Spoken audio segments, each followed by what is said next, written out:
Avant de courber la tête pour prier, j'aimerais lire dans la parole de Dieu. J'aime toujours lire sa parole. En effet, mes paroles failliront, ce sont celles d'un homme, mais sa parole à lui ne peut pas faillir. Et pour vous qui suivez dans vos Bibles et tout, lisons dans Matthieu, chapitre 14, ce soir, en commençant au verset 22. Aussitôt après, il oblige les disciples à monter dans la barque et à passer avant lui de l'autre côté, pendant qu'il renverrait la foule. Quand il l'eut renvoyé, il monta sur la montagne pour prier à l'écart. Et comme le soir était venu, il était là seul. La barque, déjà au milieu de la mer, était battue par les flots, car le vent était contraire. À la 4e veille de la nuit, Jésus alla vers eux, marchant sur la mer. Quand les disciples le virent marcher sur la mer, ils furent troublés et dirent, « C'est un fantôme !» Et dans leur frayeur, ils poussèrent des cris. Jésus leur dit aussitôt, « Rassurez-vous, c'est moi, n'ayez pas peur. »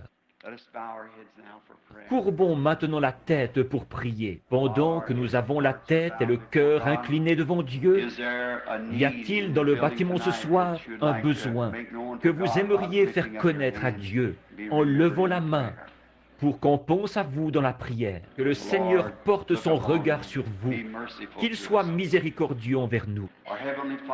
Notre Père Céleste, nous entrons maintenant dans ta présence, par le moyen du Seigneur Jésus et en son nom. En effet, nous avons l'assurance bénie de savoir qu'il nous a promis que si nous demandions quoi que ce soit en son nom, tu nous l'accorderais. Nous en sommes très reconnaissants. Les mots ne sauraient exprimer ce que nous ressentons à ce sujet et l'assurance que nous avons que tu nous écoutes en ce moment même. Tu as vu les mains, Seigneur. Tu connais leurs besoins. Tu es le Dieu omniscient, omnipotent, infini. Et nous savons que tu connais le cœur des gens. Tu connaissais nos pensées. Avant même que nous ayons été créés, tu connaissais d'avance chacune de nos pensées, car tu es infini. Et nous prions, Seigneur, en cette heure, alors que nous plaçons nos désirs devant toi, regarde du haut des cieux, Seigneur, prends nos demandes dans ton propre cœur, Seigneur, et exauce-nous selon la richesse de ta gloire. Donne-nous le désir de notre cœur, car nous sommes confiants qu'il s'agit de ta volonté divine. Et nous savons que tu prends plaisir à exécuter ta volonté. Donne-nous un grand déversement de ta présence, ce soir encore, Seigneur. Guéris les malades, sauve les perdus, relève ceux qui sont morts par leurs péchés et leurs offenses, et fais-les entrer dans une nouvelle vie ce soir. Puissions-nous voir Jésus. Nous le demandons en son nom. Amen. Vous pouvez vous asseoir.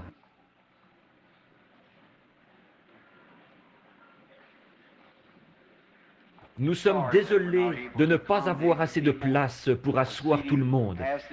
Mais depuis le premier soir, on m'a dit qu'ils ont été obligés de renvoyer un nombre incalculable de personnes. Alors, nous en sommes désolés. Et frère Grant n'a pas tout à fait réglé la construction d'une autre pièce non plus.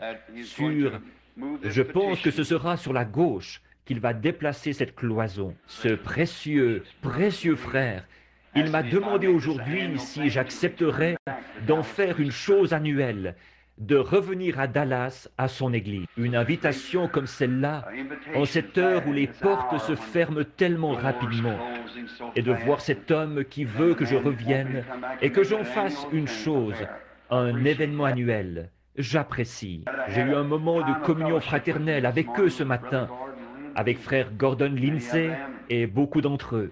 Frère Perry Green, qui parraine mes prochaines réunions à Beaumont, est assis ici derrière moi ce soir. Et beaucoup de nos amis, frère Don et son épouse, nous sommes vraiment contents de les avoir avec nous.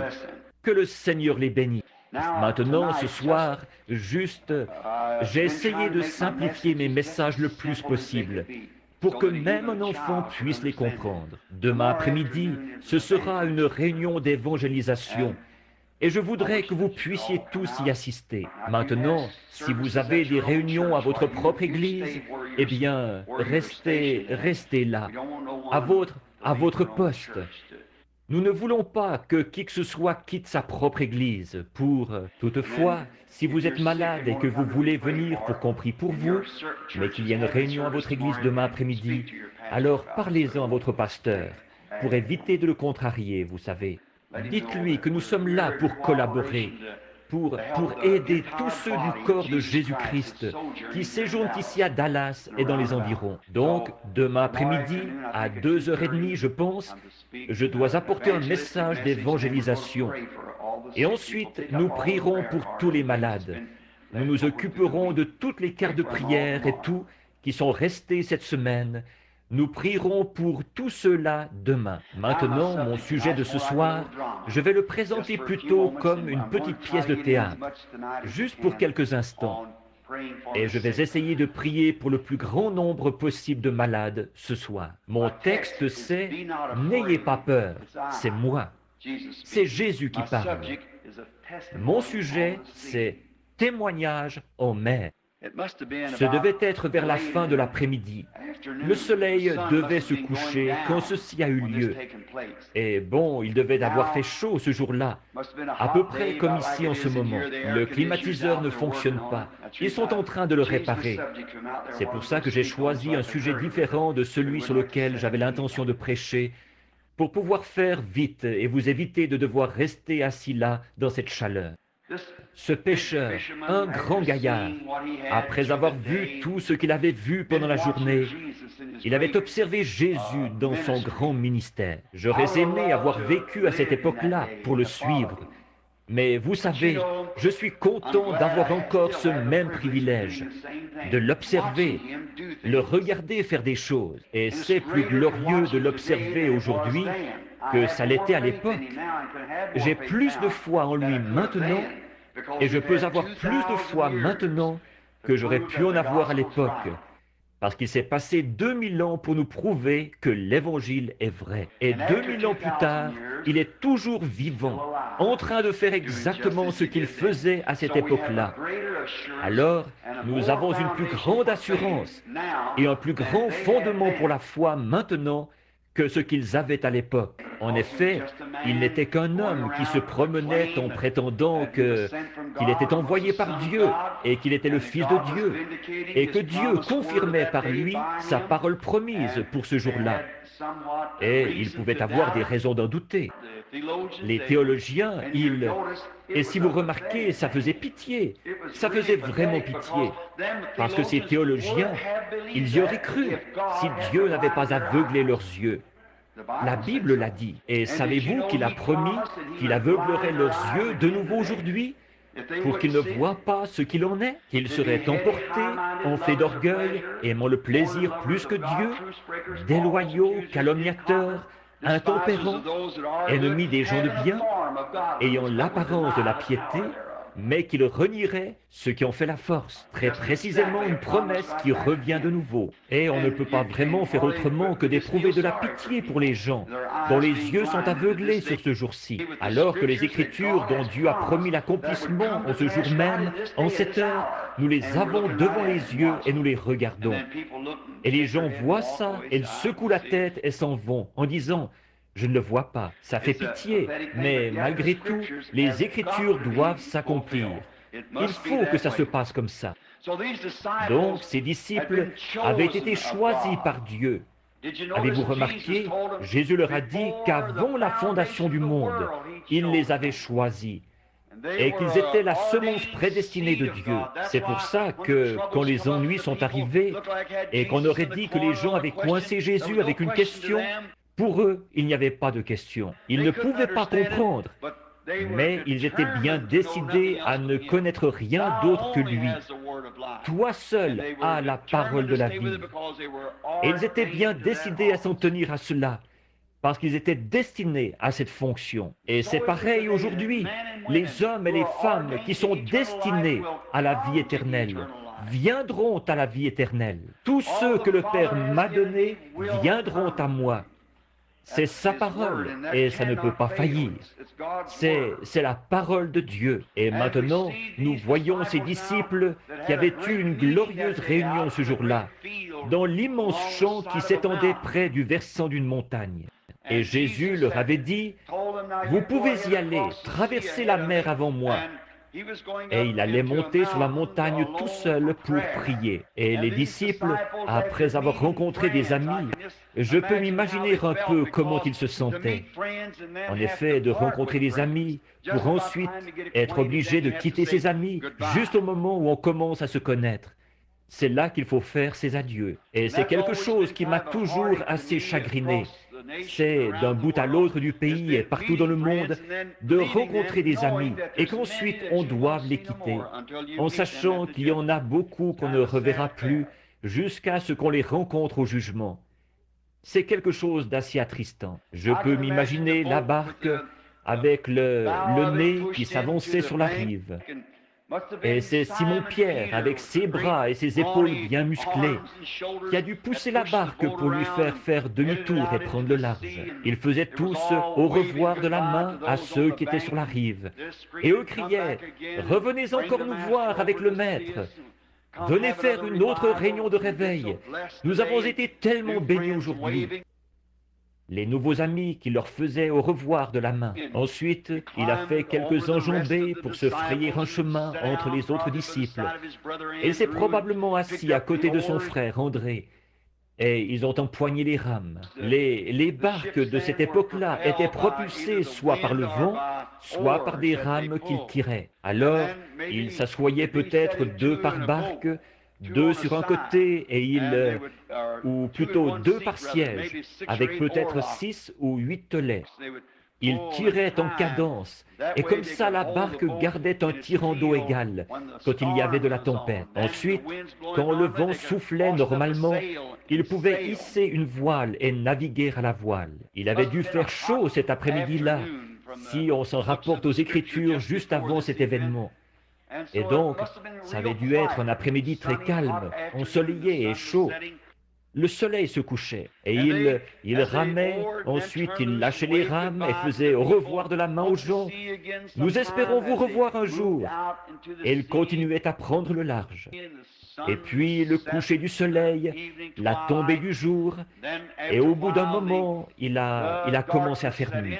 Ils ont dû prendre pas mal de vitesse en ramant, et c'est tout un travail, ça, quand ces grandes rames lourdes s'enfoncent dans la mer. Et la plupart d'entre eux étaient des pêcheurs et de solides gaillards, habitués à la mer. Et donc, comme ils s'attendaient à ce que Jésus ne tarde pas à monter dans une barque pour venir les rejoindre, eh bien, ils ont pris le large et ils ont dû se laisser glisser un petit peu. Ils ont mis la barque en mouvement et puis ils se sont laissés aller. Le jeune Jean, c'est peut-être lui qui a été le premier à parler, parce qu'il était le plus jeune du groupe. Et ce doit être lui qui a dit... Je commence à être un peu fatigué. Laissons glisser l'embarcation un moment. Attendez un peu. On n'a pas besoin de se dépêcher. Il n'est pas encore arrivé. Alors on ferait aussi bien d'attendre un peu et de prendre une bonne bouffée d'air. Et, assis là, la tête un peu penchée, il a dû commencer une réunion de témoignages. Et c'est de ça que je veux parler. Ce doit être lui qui s'est redressé le premier et qui a dit... Frères, peu importe ce que les gens peuvent dire et combien on peut ne pas vouloir le croire, après ce qui est arrivé aujourd'hui, je suis tout à fait convaincu que nous ne suivons pas un imposteur.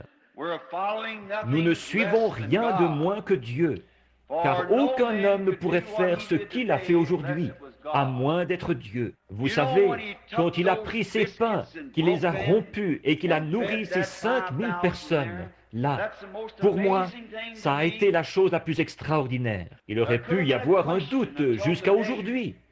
Je ne fais que répéter son témoignage là, pour ainsi dire. Mais ça a réglé la question. Il a dit, je me souviens, il y a des années, je vivais tout près du Jourdain, et je me souviens encore, quand j'étais un petit garçon, que ma jolie maman juive me prenait dans ses bras l'après-midi, qu'elle m'assoyait sur ses genoux et qu'elle me berçait sur la véranda quand les coquelicots étaient en fleurs le long des rives du Jourdain. Et elle regardait du côté du désert, de ce désert que notre peuple avait traversé. Elle avait l'habitude de me raconter des histoires de la Bible. L'une des plus glorieuses histoires dont je me souvienne, c'est celle de la femme sunamite. Quand son petit garçon était mort et que le prophète a ressuscité ce petit garçon d'entre les morts. C'était une histoire passionnante, mais une des histoires les plus passionnantes que maman me racontait, elle disait, « Là, Jean, tu n'es qu'un petit garçon, mais en grandissant, je veux que tu te rappelles que le grand Jéhovah a fait sortir notre peuple de l'Égypte. Et nous avons traversé ce désert de l'autre côté du fleuve, là. Et tous, pendant 40 ans, ils ont fait route dans le désert. Pas d'endroit où se procurer des vêtements, pas d'endroit pour manger. Et Dieu faisait pleuvoir du pain du ciel tous les soirs pour nourrir notre peuple dans le désert. Parce qu'ils étaient en service commandé, ils suivaient le grand Jéhovah. Et maintenant, un jour, Jéhovah se fera chair ici sur terre, sous la forme d'un homme. On l'appellera loin, le Messie. Et je me souviens, il disait, j'étais un petit garçon, et avec ma tête de petit garçon, je cherchais à comprendre, j'essayais de comprendre. Comment Dieu a-t-il fait pour nourrir ces 2,5 millions de personnes là, dans ce désert? Où a-t-il pris tout ce pain-là? Et je demandais à maman, « Maman, est-ce que Jéhovah a toute une série de fours là-haut dans le ciel? » Et il faisait cuire tout le pain et se dépêchait de descendre le soir pour le mettre sur le sol pour les gens. Et les grands cieux de Jéhovah, ils sont pleins de fours? Elle disait, « Non, mon fils, tu es trop jeune pour comprendre. Tu vois, Jéhovah est un créateur. Il n'a pas besoin de four. Tout ce qu'il fait, c'est parler. Et sa parole se manifeste quand il parle. Il est le grand Jéhovah. Et il a prononcé ça, tout simplement. Et les anges ont distribué ça sur la terre pour le peuple. Et aujourd'hui, quand je l'ai vu se tenir là, avez-vous remarqué ce regard sur son visage? Il n'y avait aucun doute dans son esprit.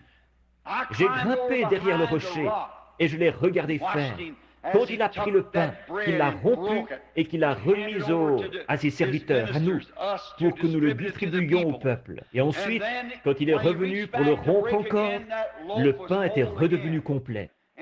Et il l'a fait des centaines de fois, jusqu'à ce que tout le monde soit rassasié. Et on en a ramassé des paniers pleins. Je sais que ça ne pouvait être rien de moins que Jéhovah. Parce qu'il a agi comme Jéhovah l'avait fait. Il n'y a que Jéhovah qui peut créer. Et je sais que cet homme-là n'est pas un imposteur. Il n'y a qu'un créateur, et c'est Jéhovah. Et maintenant, de toutes les choses que j'ai vues, celle-là m'a convaincu. Je veux que vous sachiez maintenant que mon cœur est pleinement abandonné. Et je crois pleinement qu'il n'est pas seulement un prophète. Il est un prophète, mais il est plus qu'un prophète. Il n'est rien de moins que Jéhovah Dieu, habitant au milieu de nous, parce qu'il a créé du pain et qu'il a eu les agissements de Jéhovah. Ce n'est pas étonnant qu'il ait pu dire, « Si je ne fais pas les œuvres de mon Père, alors ne me croyez pas. Mais si je fais les œuvres de mon Père et que vous ne pouvez pas me croire, croyez aux œuvres, parce que ce sont elles qui rendent témoignage de moi et qui montrent qui je suis. » Il me semble que les gens auraient pu voir ça facilement. Jean était convaincu qu'il était le Messie, celui dont Ésaïe avait dit, « Un fils nous est né. On l'appellera conseiller, prince de la paix, Dieu puissant, Père éternel. » Jean était convaincu à cause de ce qu'il avait vu. Le jeune homme donnait son témoignage. À peu près à ce moment-là, Simon-Pierre a dit, « Hé, une petite minute là, si c'est une réunion de témoignage qu'on va faire, j'aimerais dire mon mot. Vous savez, j'étais très sceptique face à tout ça. Quand mon frère André, il avait assisté aux réunions de réveil de Jean, le prophète qui avait témoigné de ce que le Messie allait venir et que ce serait lui qui le présenterait.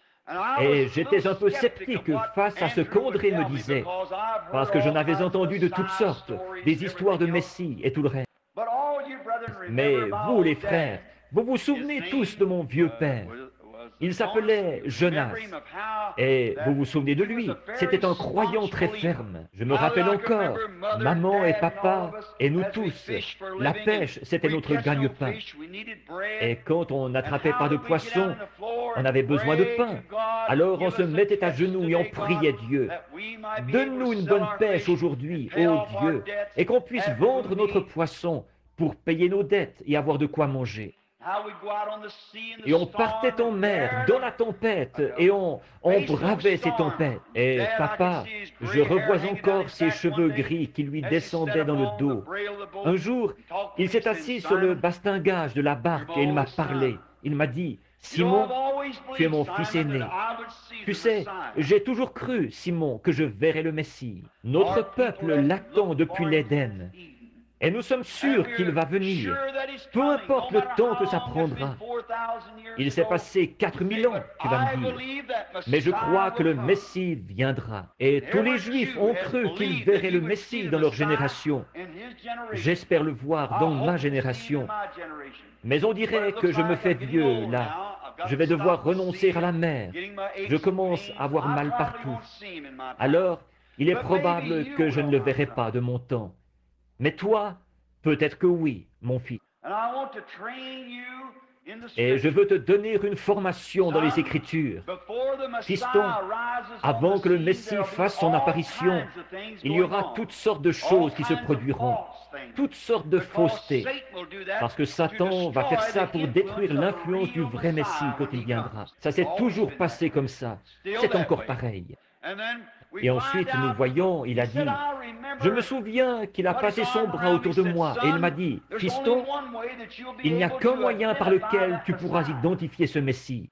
Il y a maintenant des centaines d'années qu'on n'a pas eu de prophète. Malachi a été notre dernier prophète. Ça fait déjà 400 ans qu'on n'a pas eu de prophète. Mais souviens-toi, Moïse nous a dit dans les Écritures que quand il viendrait, le Messie serait prophète. Quand il entrerait en scène, il nous a été enseigné à nous, les Juifs, de croire le prophète. Et le voyage du Messie sur terre, c'est une parole prononcée par Dieu qui nous a promise. Et la parole vient toujours au prophète. Et le prophète confirme cette parole. N'oublie jamais ça, fiston. Il se peut qu'il s'élève de grandes choses. Il se peut qu'il y ait de grands enthousiasmes et de grandes choses. Mais souviens-toi, le Messie sera un prophète, parce que nous savons que Dieu ne change jamais sa façon de faire. Et il a dit que le Messie serait prophète. Alors souviens-toi, fiston, ce sont les prophètes qui ont la parole du Seigneur. Et quand le Messie viendra, il sera prophète. C'est comme si je pouvais encore le sentir, disait Simon, passer son bras autour de moi. Et André était là, qui lavait le filet à ce moment-là. Tu t'en souviens, André? Oui, Simon, je m'en souviens. Et André, qui cherchait à me dire que ce Jean était un prophète. J'avais autre chose à faire. Je devais vendre le poisson et tout. Alors, il y a des années que papa est mort. Mais j'ai toujours gardé ça à l'esprit. Papa a dit que ce Messie serait un prophète identifié dans les Écritures. Que je ne devais pas oublier ça, parce que c'est une parole prononcée par Dieu. Et que cette parole, à tout coup, elle est toujours venue au prophète, qui l'identifiait ou manifestait ce qui avait été promis pour cet âge-là. Et alors, Simon a dit, un jour, il a dit, vous savez, André m'a demandé d'aller à une réunion. Et je suis allé à la réunion, là où cet homme, ce Jésus était. Et j'avais entendu toutes sortes de rumeurs. Avant lui, un autre Jésus avait paru. Et il s'était fait passer pour quelque chose de grand. Il en avait attiré 400 à sa suite. Et ils avaient tous péri et tout. Je pensais que c'en était un autre du même genre, avec beaucoup d'enthousiasme pour un réveil quelconque, ou pour une grande dénomination qu'ils allaient former. Mais un jour, je me suis mis en tête d'y aller, avec André ici, mon frère. Et je peux m'imaginer qu'à peu près à ce moment-là, la barque s'est mise à danser. Quelqu'un a commencé à crier, alors il a dit « Assieds-toi, ne secoue pas la barque !» Attends une minute, reste assis tranquille. Et il a dit, vous savez, quand je suis allé là-bas et que je me suis présenté devant lui la première fois, il m'a regardé droit dans les yeux et il m'a dit comment je m'appelais. Il ne m'avait jamais vu avant. Et non seulement il me connaissait, moi, mais il connaissait aussi ce saint homme qui était mon père, qui m'avait instruit dans les Écritures. Et j'ai su que c'était le Messie. Pour moi, ça a tout de suite réglé la question. C'était, pour moi, la preuve était là. Ce doit être Philippe qui a dit, « Est-ce que je peux dire un mot ici ?» Là, il a dit, « Frère Nathanaël, j'espère que ceci ne te froissera pas. En effet, vous savez que nous avons étudié les rouleaux pendant des années et des années pour voir ce que le Messie serait. Mais quand je l'ai vu faire ça, je me suis dépêché d'aller chercher mon ami ici, Nathanaël. Et quand il est arrivé, Nathanaël a dit, « Je veux le raconter, je veux le raconter. » Oh, vous savez, quand Jésus a fait quelque chose pour vous, il y a quelque chose qui fait que vous ne pouvez vraiment pas rester tranquille. Il faut que vous le racontiez vous-même. Pas vrai? Si c'est quelque chose de réel, il faut que vous le disiez. Quand il m'a rempli du Saint-Esprit, je veux en parler. Je veux que quelqu'un le sache. Pas que quelqu'un d'autre le raconte. Je veux le dire moi-même. Et je peux m'imaginer Nathanaël. Il était tout emballé et il a dit, « Vous savez, j'aimerais raconter ça. » J'étais un peu sceptique, Philippe. Quand tu m'en as parlé, je t'ai demandé, « Est-ce qu'il peut sortir quelque chose de bon de Nazareth ?» Et tu m'as donné la meilleure réponse qui ait jamais été donnée à quelqu'un. Viens voir. C'est encore valide aujourd'hui. C'est exact. Ne restez pas chez vous à critiquer. Venez voir vous-même. Vous voyez, j'ai dit, est-ce qu'il peut sortir quelque chose de bon de Nazareth? Tu as dit, viens voir toi-même. Et tu sais ce que tu m'as dit. Et quand je me suis avancé dans sa présence et qu'il m'a dit que j'étais un Hébreu, un Israélite, et que j'étais un homme honnête, ça, je le savais. Mais je me suis demandé, comment est-ce possible? Il avait l'apparence d'un homme ordinaire. Je m'attendais à voir le Messie descendre des corridors dorés du ciel pour se présenter directement au chef de la dénomination, ici à Jérusalem. Arrivé là en disant, « Caïphe, je suis arrivé. » Mais ils ont vu qu'il est venu de Nazareth, d'une famille pauvre. Et en fait, il avait assez mauvaise réputation.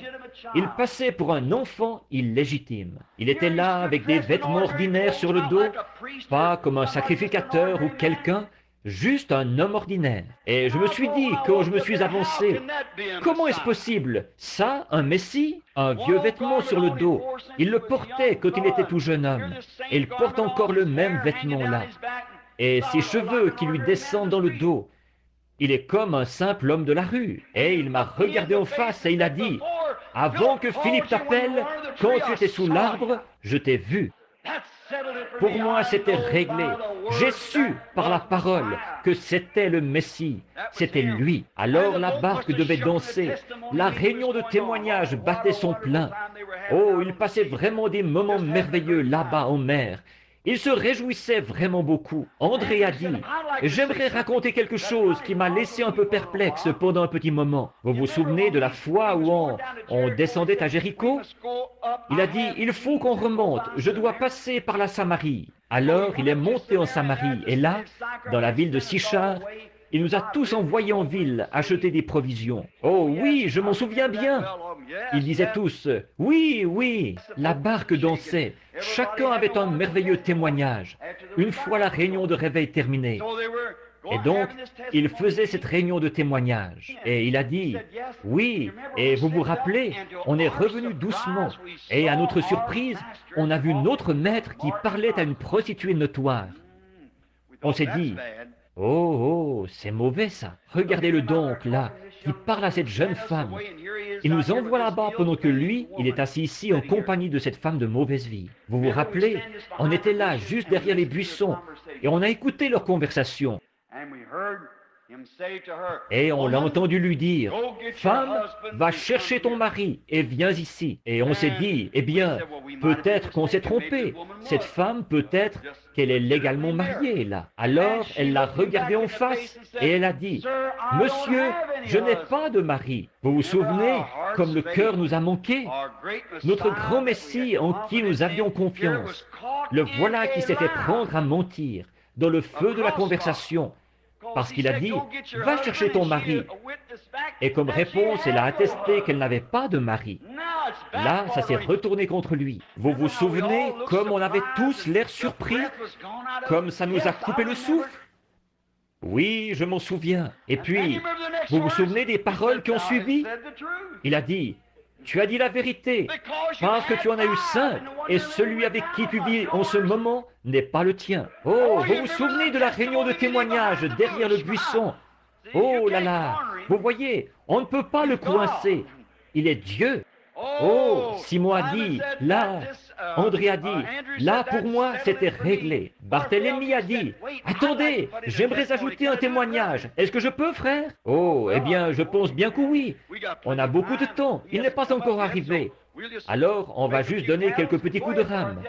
Vas-y, Barthélemy, témoigne. Eh bien, quelque chose qui était glorieux pour moi. Vous vous souvenez de notre sœur de Jéricho qui s'appelait Rebecca? Oui. Et son mari tenait un restaurant là-bas. Oui, oui. Et c'était un homme d'affaires. Il s'appelait Zachée. Oui, oui, je me souviens bien de lui. Vous vous souvenez, elle était l'une de nos sœurs. Elle avait cru au Seigneur, et sa grande crainte, c'était que Zachée laisse passer tout ça sans accepter Jésus. Et oh, Zachée était un très bon ami du sacrificateur de là-bas. Alors, elle priait qu'il se passe quelque chose, pour que ses yeux s'ouvrent et qu'il reconnaisse que c'était là le Maître, que c'était la parole de Dieu confirmée, faite chair parmi nous. Et nous avons essayé de lui dire, à Zachée, que Jésus de Nazareth connaissait les secrets du cœur, ce qui montrait qu'il était la parole, parce que la parole discerne les pensées du cœur. Il disait, ridicule, je crois le sacrificateur. Ce que le sacrificateur dit, ça me suffit. En effet, il faisait partie de toutes les associations de la ville, les Kivanis, et tout le reste, vous savez. Alors c'était assez dur pour lui de lâcher ça. Alors Rebecca nous avait tous demandé de prier. Et chaque fois que nous abordions le sujet, que nous disions qu'il était prophète, il disait, ridicule, le sacrificateur dit, c'est Belzébul, c'est un démon. Il fait ça par la puissance du diable. Il fait seulement de la télépathie, un point c'est tout. C'est sans intérêt. Alors, à notre époque, ces choses-là n'existent plus. On n'a pas eu de prophète depuis des centaines d'années. Et comment ce gars-là, qui n'a même pas de carte de membre de l'association, comment pourrait-il être prophète? Oh non, pas question qu'il soit quelque chose comme ça. Mais vous savez, Rebecca a tenu ferme, sa femme. Elle a continué à prier. Et un matin que Jésus entrait dans la ville, eh bien, voilà que Rebecca nous apprend que Zachée était sorti dans la rue pour le voir. Alors, il ne croyait pas qu'il était un prophète. Alors il a dit, je vais bien l'examiner. Il nous témoignait ça au restaurant l'autre jour quand on mangeait. Donc, il est monté sur un sycomore. Il s'est dit, sais-tu, je vais juste me camoufler ici en haut, comme ça il ne pourra pas me voir. Je suis petit, de toute façon, pas grand du tout. Alors, comme je ne peux pas le voir d'en bas dans la foule, je vais monter ici, dans cet arbre. Il est monté jusqu'à l'endroit où deux grosses branches se croisent, et c'est là qu'il s'est assis, à la croisée de ces branches. Voilà un bon endroit où s'asseoir et étudier tout ça, à la croisée de deux chemins. Le vôtre et celui de Dieu. Vos idées. C'est une bonne chose d'y réfléchir. Alors il s'est dit, sais-tu, il était peut-être bien prophète. Il aurait pu l'être. Il se peut que je me sois trompé. Alors, voici ce que je vais faire. Je vais le regarder de près, sans que lui me voie. Alors je vais prendre les feuilles et toutes les ramener comme ceci autour de moi. Je vais me camoufler pour qu'il ne me voie pas du tout. Et je vais l'observer quand il passera. Et s'il n'a pas l'air d'être quelqu'un de bien, je vais lui faire savoir ce que je pense, assis ici dans cet arbre. Donc il observait, et il y avait une feuille qu'il pouvait soulever pour le voir quand il tournerait le coin. Et quand il a tourné le coin, il descendait la rue, vous savez, en regardant d'un côté et de l'autre. Et les disciples étaient là qui disaient, « Écartez-vous, excusez-moi. » Et les gens, avec des enfants malades et tout, Excusez-moi, le maître est extrêmement fatigué. Cette grande réunion d'hier soir. Et, d'une façon très courtoise, auriez-vous l'obligeance de vous écarter pour le laisser passer? Eh bien, il se dirige vers la ville. Alors, auriez-vous l'obligeance de vous écarter un peu? Et Zachée était assis là et le regardait du haut de l'arbre. Et Jésus est allé directement dessous de l'arbre. Il s'est arrêté, il a regardé en haut et il a dit, « Zachée, descends de là. Je vais avec toi dîner chez toi aujourd'hui. » Pour moi, c'était réglé. Il savait qu'il était là-haut. Il savait son nom, ce qu'il était. C'était réglé. Pour moi, ça, c'est le Messie. Oui, monsieur. En effet, nous savons que c'est ce que le Messie devait faire. Certainement. Donc, il a dit qu'il fallait qu'il aille dîner chez lui ce jour-là. Quel moment glorieux ça a été. On s'en souvient. Vous savez, c'est probablement à peu près à ce moment-là, alors que la réunion de témoignage battait son plein. Vous savez, pendant que les disciples étaient là, en mer, en train de témoigner, c'est probablement là, au plus sombre de la nuit, quelque part dans les terres du Nord, que Satan a dû s'approcher et, du haut d'une colline, il a regardé ça. Il a jeté un coup d'œil sur cette réunion de témoignage et il a vu qu'ils étaient partis sans lui. Il avait beau jeu là. Vous voyez, je pense que cette scène est presque en train de se dérouler de nouveau, qu'elle se répète. Ils étaient dans l'enthousiasme du réveil, ils étaient partis sans lui. Et je crois que c'est bien ce qui nous est arrivé aujourd'hui, là, en cette heure de confusion, et après ce grand réveil dont nous avons été témoins. Il a sillonné le monde entier. Toutes les nations ont vu les feux du réveil être suscités et brûler chez elles. De grands services de guérison. Des gens qui ont reçu le Saint-Esprit par dizaines de milliers. Et dans notre enthousiasme, comme ses disciples, nous témoignons de ce qu'il a fait. Et oh, nous l'avons vu faire ceci et nous l'avons vu faire cela. Mais je crois que comme eux, nous sommes partis sans lui. Nous nous sommes lancés dans les grandes perspectives qui nous ont été offertes par le réveil. Nous, les églises, nous nous sommes lancés dans les perspectives de faire beaucoup d'argent, de construire des plus grands bâtiments, des grands édifices de millions de dollars, des grandes écoles, des systèmes d'éducation et de faire croître notre dénomination. Et puis, d'avoir nos programmes de communisme, l'anticommunisme. On ne parle que de ça aujourd'hui. Et voilà que Satan nous a vu faire, avec nos programmes d'anticommunisme, avec nos grands programmes dénominationnels, et avec nos 1 million de plus, et tout ça, tout ce qu'ils ont. Et nous sommes partis en laissant de côté les réunions de prière à l'ancienne mode, et le retour du baptême du Saint-Esprit, si bien que le feu a commencé à s'éteindre. Vous avez beau crier, chercher à faire avancer les gens à l'autel, ils s'avancent comme s'ils étaient à moitié morts. Ça leur coûte terriblement de venir. Et après, quand on demande aux prédicateurs de venir prier avec eux, « Oh, pourquoi m'a-t-il demandé ça à moi ?» Et ils s'avancent. C'est tellement difficile de les faire s'avancer. Ils restent là juste quelques minutes, ils vous regardent et ils retournent s'asseoir à leur place. À mon avis, le feu s'est éteint. Il est arrivé quelque chose. Écoutez, ce dont nous avons besoin, c'est d'un réveil qui fera que les pécheurs, en voyant Christ, se repentiront, qu'ils se précipiteront à l'autel en levant les mains, en implorant miséricorde à grands cris, et que toute l'Église sera enflammée du feu de la gloire de Dieu, enthousiasmée par la perspective de faire croître nos dénominations.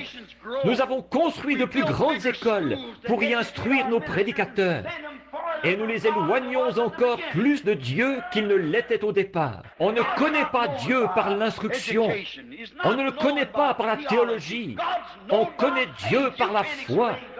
Vous ne pouvez pas expliquer Dieu. Il dépasse l'explication. Regardez le résultat. Nous, les pentecôtistes, qui étions autrefois pentecôtistes, nos femmes se sont coupées les cheveux. Elles se maquillent. Nos hommes le permettent. Nos prédicateurs le permettent.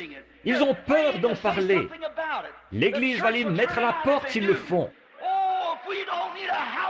Oh, nous avons vraiment besoin d'un grand ménage, de la chair jusqu'au sous-sol. C'est honteux. C'est une honte. Un homme est venu me voir il n'y a pas longtemps et il m'a dit, « Frère Branham, les gens vous aiment. » Mais il a dit, « Vous êtes toujours en train de crier après eux, de crier après les femmes, parce qu'elles ont les cheveux courts et des choses comme ça. » J'ai dit, la Bible dit que c'est une honte pour elle de les avoir courts. Elle déshonore son mari quand elle fait ça.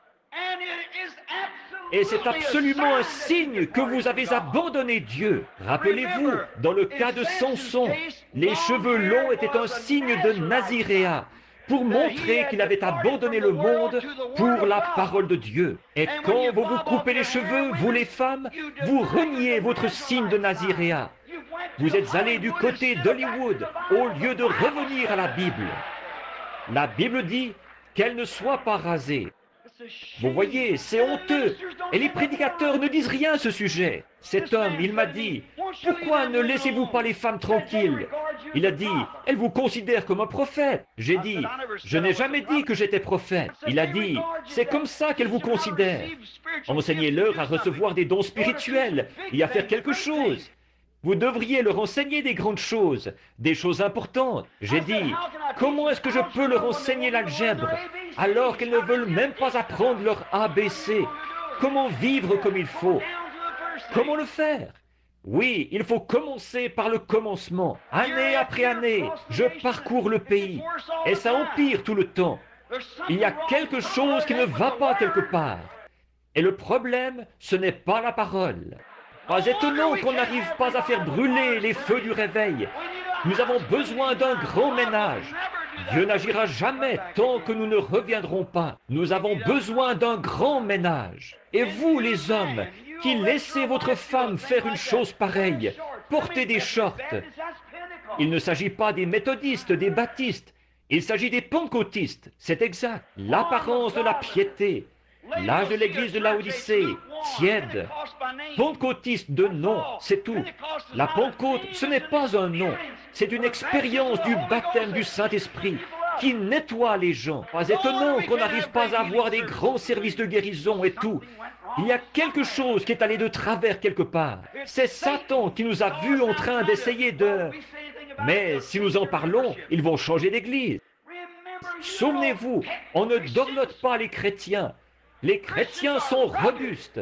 Ce sont des hommes et des femmes de Dieu qui prennent position pour Dieu, sans se soucier de ce que n'importe qui peut avoir à dire. Vous n'avez pas besoin de les supplier et de les persuader, et de les parfumer et de les dorloter tout le temps. Ça, ce sont des plantes hybrides, de serre chaude. Ça ne vaut rien du tout. Elles ne produiront jamais rien. Ça me rappelle, par exemple, ce sera bientôt le temps de nicher. J'ai remarqué des petits oiseaux aujourd'hui, là-bas, des petits moineaux qui transportaient de la paille dans leur nid.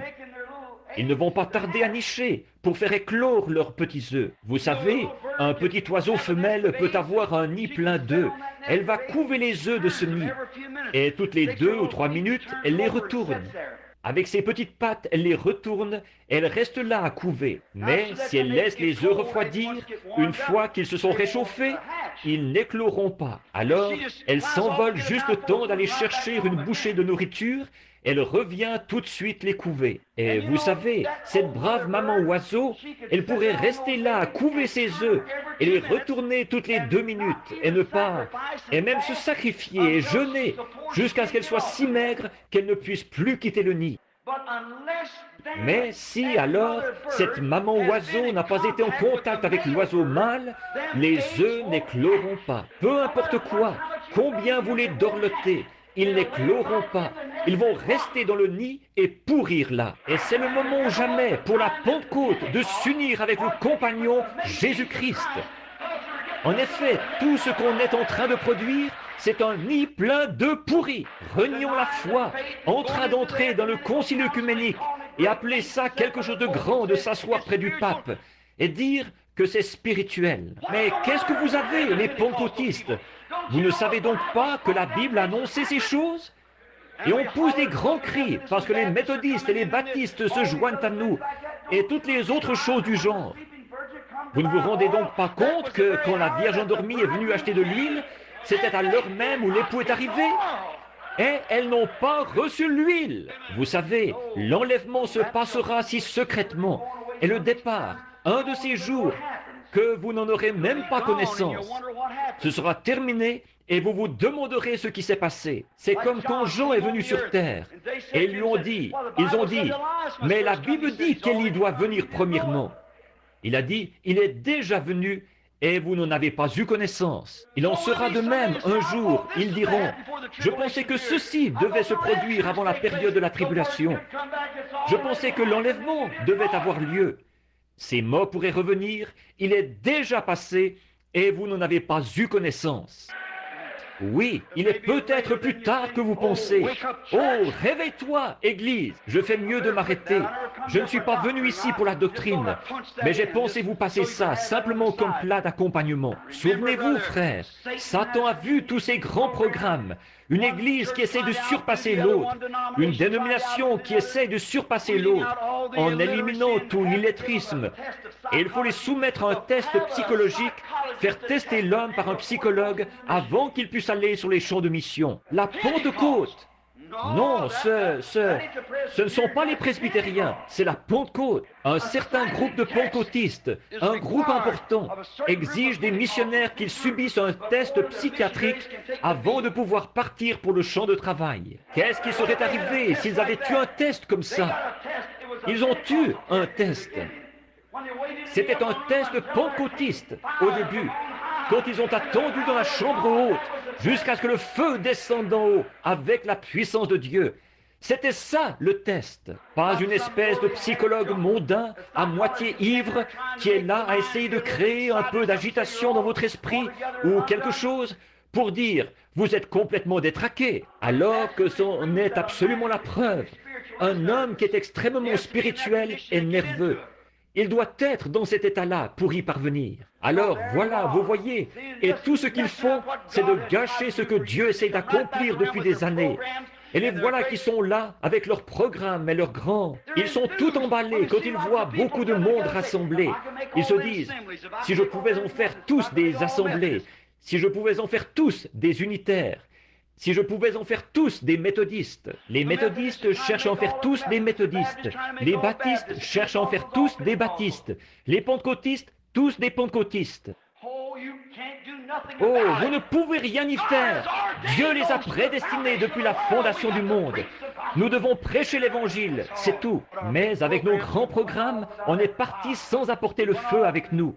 On est parti avec un feu qu'on s'est fabriqué nous-mêmes. Un feu maison, comme on dit. Et notre communisme, maintenant nous avons tellement peur. Le communisme s'est installé. Qu'est-ce qui va se passer? Mais vous savez, ce qu'il y a de plus grave, ce n'est pas le communisme. Je vous le dis tout de suite, je n'ai pas peur du communisme. Mais ce qui me fait peur, c'est que vous, les pentecôtistes, vous allez vous faire embarquer par le concile œcuménique. Voilà ce qu'il y a. Ça va former la marque de la bête. Et vous serez forcés d'y entrer. Comme vous êtes une organisation, vous devrez soit entrer, soit sortir. Voilà ce qu'il y a. Et n'importe quelle personne qui a du bon sens, qui est spirituelle, le sait. Nous avons besoin d'un autre témoignage en mer. C'est ce que nous voyons maintenant. Et nos pentecôtistes qui gobent tout ça, l'hameçon, la ligne et le plomb. Comme ce sera glorieux, alors que vous, méthodistes, presbytériens, luthériens, Église de Christ et pentecôtistes, vous devrez renier votre grande doctrine apostolique pour en faire partie. Ils devront faire pareil. Vous n'aurez pas un mot à dire là-dedans. C'est tout en train de se cimenter avec Rome, très précisément ce qui a été démontré. L'Écriture l'a dit. Qu'est-ce qui ne va pas chez les prédicateurs qui laissent les choses en arriver à ce point-là sans avertir les gens? Dieu les en rendra responsables. Voilà qu'à l'heure même des difficultés, ils l'étaient en difficulté, ils l'étaient. Ce n'est pas le communisme qui s'installe, mais c'est le concile œcuménique qui va tous les engloutir, tout le paquet. Et souvenez-vous, une fois que vous direz, une fois que ce sera arrivé, alors c'est trop tard. Vous avez déjà pris la marque de la bête. Vous en faites partie, alors. Vous faites mieux d'aller à l'endroit où vous pourrez y échapper, tout de suite. Oui, monsieur. Soyez scellés dans le royaume de Dieu. Le corps de Christ est le corps mystique de Christ, dans lequel on entre par le baptême du Saint-Esprit. On n'y entre pas par adhésion, on n'y entre pas par l'entremise de quelqu'un, on n'y entre pas par la persuasion, on n'y entre pas par le parler en langue, on n'y entre pas par l'écrit. On y entre par une naissance, par le Saint-Esprit. C'est exact, certainement. Maintenant, nous remarquons ces choses. Les difficultés surgissent tout à coup. Oh, le diable a regardé ça et il s'est dit, « Ah, ils sont partis là-dedans, ils sautent en l'air, ils crient, et ils ont beaucoup de plaisir. » Sais-tu, c'est maintenant le moment pour moi de les faire couler. Maintenant, je vais me venger d'eux. Alors, il s'est élevé au-dessus de la colline, et il s'est mis à exhaler son souffle empoisonné. Les jours des miracles sont passés. Tout bien considéré, je pense que ces gens-là sont nerveux, c'est tout. Je pense qu'on devrait leur faire passer un test psychiatrique avant qu'ils partent pour les champs de mission. Les pentecôtistes. Eh oui, vous voyez, son souffle empoisonné qui tue la parole.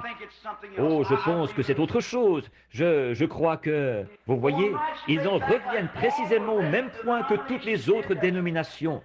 Ils marchent exactement sur le même sentier. Ils s'entraînent la mort. À l'heure même où vous en faites une organisation, ça entraîne la mort. Ça a toujours été le cas. Ça le sera toujours. Elle ne se relèvera jamais. Ça ne s'est jamais vu dans toute l'histoire. Dans cet âge de l'église de Laodicée, Christ était à l'extérieur de l'église, en train de frapper, cherchant à entrer. Ils ne peuvent simplement pas supporter cela. Ils ne peuvent pas écouter cela. Maintenant, nous voyons qu'en cette heure où nous vivons, les difficultés ont surgi. Et après, on commence à se rendre compte qu'il n'y a plus de miracles comme il y en avait. Les malades rentrent chez eux malades. Ce n'est pas à cause de Dieu, c'est à cause du manque de réveil parmi les gens. Il n'y a pas de réveil. Ils s'assoient, ils écoutent. Ils rentrent chez eux en disant « Eh bien, j'ai trouvé ça assez bien, oui. » Vous voyez, il n'y a pas ce zèle. Il n'y a pas ce quelque chose qui devrait être là chez les gens. Je me rappelle, il y a 15 ans, ici en Arkansas, quand j'avais une petite réunion là-bas, à Jonesboro, et qu'environ 40 000 personnes ont essayé d'y assister, de venir à la réunion, dans une ville d'environ 15 000 habitants. Et ils se couchaient sous des camions servant au transport du coton et tout le reste. Ils protégeaient leurs enfants malades sous des feuilles de papier. Rien que pour pouvoir entrer. Ils s'assoyaient à leur place et ne bougeaient pas de là jour et nuit. Ils envoyaient leurs bien-aimés chercher un hamburger et une bouteille de boisson gazeuse. Ils restaient là jour après jour après jour. Leur cœur brûlait. Ils étaient remplis d'ardeur. À la moindre petite chose que Dieu faisait, ils étaient tout enflammés. Et des centaines de gens sont entrés. Il est encore le même Dieu ce soir qu'il était il y a 15 ans. Il est encore le même Dieu ce soir qu'il était quand il a créé les cieux et la terre. Mais qu'est-ce qu'il y a? On s'est tous laissés gagner par l'enthousiasme de vouloir développer nos organisations. On a voulu bâtir ceci et construire ceci et faire quelque chose de grandiose et de brillant pour rivaliser avec les Jones, avec les méthodistes, avec les baptistes, avec les presbytériens. Vous n'êtes pas des leurs. Non, pas du tout. Ce sont des gens des dénominations. C'est bien, je n'ai rien contre eux. Il y a beaucoup de bons chrétiens parmi eux. Mais vous ne devriez pas vous affilier à ces groupes incrédules. Des gens qui renient ceux qui ont fait la force. Vous ne devez pas vous ranger de leur côté. Vous savez le problème, c'est que vous essayez de faire entrer Hollywood dans l'Église. Ce que vous devriez essayer de faire, c'est de faire sortir Hollywood de l'Église. Voyez, vous essayez d'embellir votre bâtiment, vous essayez de faire croître votre dénomination, tout ça pour attirer l'attention des gens. Nous ne pouvons pas aller de leur côté, nous devons les faire venir de notre côté à nous. Toutes ces choses qui brillent, souvenez-vous, Hollywood scintille de mondanité, alors que l'Évangile rayonne dans l'humilité. Il y a toute une différence entre briller et rayonner. L'Évangile rayonne dans l'humilité, la douceur, la modestie, la puissance. Par contre, Hollywood brille. Tout le monde pousse des hurrahs et des grands cris et se met de la partie. Voyez, nous n'avons pas besoin de ça. Nous voulons mener une vie de lumière. Il a dit, vous êtes le sel de la terre. Si le sel a perdu sa saveur, c'est-à-dire sa force par l'Évangile, quelque chose devrait être en action dans nos églises, si bien que les méthodistes, les baptistes, les presbytériens et tous les autres auront soif de venir. Nous devrions être tellement salés. Le sel produit une soif, il crée une soif. Le sel, c'est la saveur s'il entre en contact. Il faut qu'il y ait contact. Et nous voyons nos grands élans d'essayer de rivaliser avec les méthodistes et les baptistes, avec de grands bâtiments et de grands édifices, et des gens bien instruits, et de plus grandes écoles, et de plus gros collèges, et toutes sortes de choses semblables. On est parti dans un élan, et là, les difficultés ont surgi. Et la pensée spirituelle regarde autour et dit, « Hé, une petite minute là, est-ce que nous allons tous être forcés de nous joindre au concile œcuménique? Est-ce que notre groupe tout entier va aller là-dedans? C'est sûr que vous y allez. C'est exact. Regardez bien et vous verrez que c'est bien le cas. La Bible a dit que vous iriez, exactement, et que Christ serait à l'extérieur. La lune s'est obscurcie avant l'arrivée du pape, le premier qui soit jamais allé à Rome. L'autre soir, pour vous montrer un signe dans les cieux, sans que ce soit prévu, elle l'a fait. Comme le Seigneur fait des choses en ce jour, c'est merveilleux. Donc, en cette grande heure de ténèbres, quand ils étaient là-bas, le vent s'est levé. Il n'y avait plus aucun espoir de survie. Maintenant, qu'est-ce que vous allez faire si votre dénomination se joint au concile œcuménique? Qu'est-ce qui va arriver alors à toutes nos grandes choses qu'on a construites sur cette terre, une fois le dernier espoir envolé? Mais vous savez, comme ils allaient se mettre à crier et qu'il n'y avait plus d'espoir, ils ne pouvaient pas être sauvés. Alors, tout à coup, ils l'ont vu venir, marchant sur l'eau. À l'heure des ténèbres, il est arrivé. Savez-vous une chose? Quand il les a quittés, il savait que ça arriverait. Alors il est monté sur la plus haute colline qu'il y avait dans le pays. Plus vous montez haut, plus vous pouvez voir loin. Et il est monté là-haut pour pouvoir les observer, vous savez. Et il savait que ceci allait arriver. Il a prédit que ce jour-ci viendrait. Ce qui arriva du temps de Sodome arrivera de même à la venue du Fils de l'homme, quand le Fils de l'homme sera révélé. Alors le Fils doit être révélé. Cette génération méchante et adultère demandera un signe. Elle recevra un signe. Elle le rejettera, comme ils l'ont fait à l'époque, mais ce sera le signe de la résurrection. Il est toujours vivant, faisant la même chose qu'autrefois. Nous voyons qu'en cette grande heure où les disciples étaient tous dans la détresse, il est monté là-haut pour pouvoir les observer. Il était assis là-haut sur la colline, il les observait. Et là, cette fois-ci, il n'est pas monté sur une montagne, mais il est monté du tombeau. Il est monté dans les airs, plus haut que la lune, les étoiles, tellement haut, il est monté tellement haut qu'il doit regarder en bas pour voir le ciel. Et c'est là qu'il est assis, dans les lieux très hauts. Maintenant, il a l'œil sur le passereau, et je sais qu'il veille sur nous. Il veille. Et en ce moment même, en cette heure de ténèbres, alors que les églises ont toutes adopté de grands programmes, elles ont ce programme-ci et ce programme-là. Elles sont toutes programmées comme les autres églises, les dénominations. Et qu'est-ce qui s'est passé? À l'heure des ténèbres, alors que ceux qui sont vraiment remplis de l'Esprit se demandent, qu'est-ce qui va se passer? Regardez mes enfants.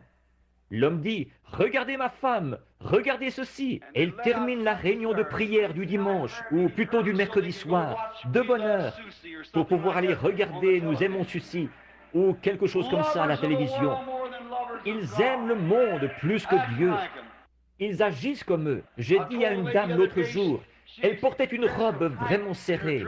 J'ai dit, sœur, cette robe est trop serrée. Ça peut avoir l'air drôle que je vous dise ça, mais elle l'est. Vous êtes chrétienne, vous pourriez être une pierre d'achoppement. Elle a dit, eh bien, frère Branham, savez-vous une chose? Elle a dit, c'est la seule sorte qui se fait. J'ai dit, on vend encore du tissu, il y a des machines à coudre, il n'y a pas d'excuse. Oui, écoutez, je vais vous dire quelque chose, ma chère amie. Je ne rouspète pas après vous, pas du tout.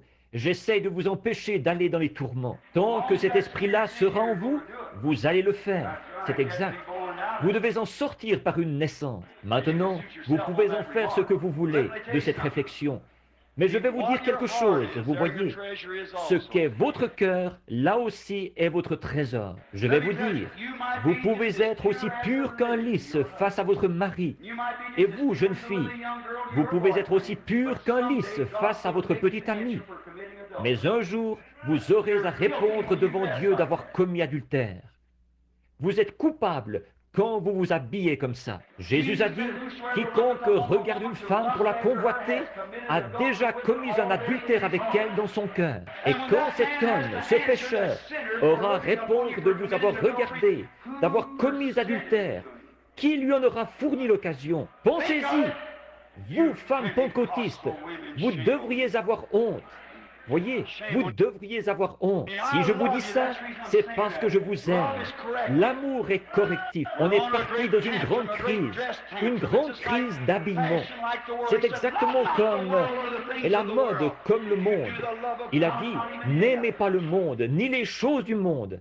Si vous les aimez, l'amour de Dieu n'est même pas en vous. Peu importe combien vous pouvez parler en langue, sauter en l'air, danser, de se couper les cheveux, de porter des robes comme ça. Vous les hommes, vous le permettez. Vos propres fruits vous montrent où vous en êtes. C'est tout à fait vrai. Ce n'est pas étonnant qu'on soit dans une telle confusion avec les vents du communisme, les vents du formalisme dans les églises, les vents de l'organisation œcuménique. C'est un temps d'union, un temps de syndicalisation. Les syndicats organisent les travailleurs en syndicats. Ils se disputent là-dessus. Les nations, avec les Nations Unies, elles s'unissent. Les églises s'unissent ensemble. Qu'est-ce que tout ça montre? Ça montre que Christ et l'épouse sont sur le point de s'unir. Voilà ce que ça indique.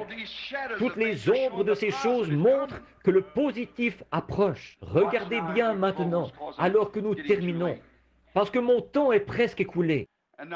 Et maintenant, remarquez, en cette heure décisive, où il n'y avait plus aucun espoir de survie, ils ont vu venir quelqu'un qui marchait sur l'eau, qui venait vers eux.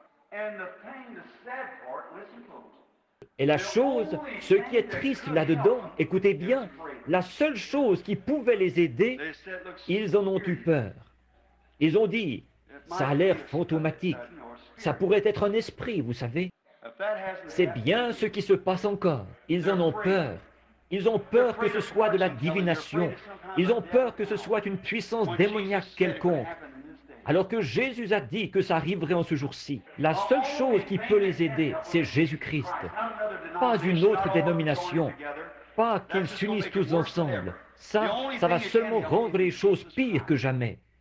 La seule chose qui peut vous aider, c'est Jésus-Christ. Et alors qu'il a promis de revenir dans les derniers jours, sous cette forme, et de faire ceci, qu'il a promis, exactement comme avant que le Fils promis soit donné à Abraham, la première semence, que la semence royale d'Abraham, Jésus, a dit qu'elle verrait la même chose. Avant l'arrivée du Fils promis, Dieu se manifesterait en chair et ferait exactement ce que Jésus a fait, ce qu'il a dit qu'il ferait, exactement ce qui a été annoncé pour les derniers jours. Et ici, toutes ces promesses, nous pourrions les étaler par douzaines, ici même devant vous, pour montrer que ça doit se produire. Et les églises qui devraient recevoir cela à bras ouverts, ça me fait un peu peur. Ça ne fait pas partie de notre groupe, vous voyez? Et ils en ont peur. La seule chose qui peut les amener à Christ, c'est Christ lui-même. Et ils ont peur que ce soit quelque chose de redoutable. Oh, je ne sais pas. Il peut y avoir des esprits là-dessous, vous voyez? J'ai des doutes à ce sujet. Ils ont peur de la seule chose qui peut les aider. Et en cette heure sombre de la détresse, cette église élue, ce groupe qui était assis là, ils avaient peur que ce soit un fantôme. Ils ne voulaient rien avoir à faire avec ça. C'est alors que s'est fait entendre cette douce voix. N'ayez pas peur, c'est moi. Il est la parole, n'est-ce pas? Il ne change jamais. Il reste la parole. Maintenant, ce soir, n'entendez-vous pas la parole qui dit « Il est le même hier, aujourd'hui et pour toujours ». N'ayez pas peur, c'est moi. Courbons la tête. Père céleste, la soirée est chaude, les heures sont sombres, voilà que le feu a quitté l'autel. Tu es en train de glaner dans le champ. Tu as dit, le royaume est semblable à un homme qui a pris un filet pour aller en mer. Il l'a jeté dans la mer, et quand il l'a ramené, le royaume était semblable à cela. Seigneur Dieu, un jour, ce dernier poisson qui se trouve dans cette eau, tu as dit qu'ils en ont ramassé de toutes sortes. Ce filet de l'Évangile en attrape de toutes sortes. Il a attrapé des tortues, des écrevisses, des araignées, des serpents, des poissons vidangeurs. Nous ne savons pas ce qu'il attrape, mais il y avait là des poissons que tu cherchais. C'est toi qui en es le juge. Mais nous savons bien que rapidement, la tortue, l'écrevisse et tout retourne dans la vase, retourne dans les eaux.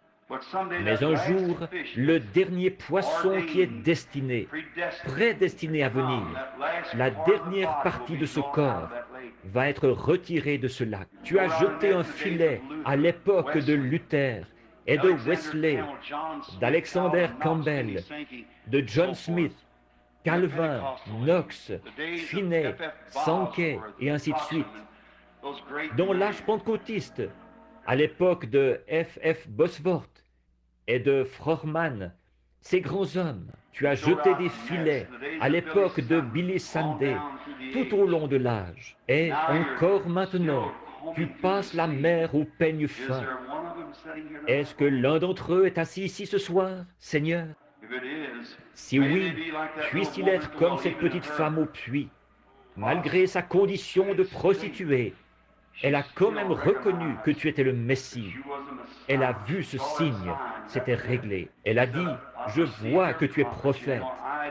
Elle n'avait aucune idée qu'il pouvait s'agir du Messie. Elle a dit, nous attendons un Messie, en d'autres termes. Nous savons que quand le Messie sera venu, il nous annoncera ces choses. Et tu as dit, je le suis. C'était réglé. Maintenant, ce soir, Seigneur,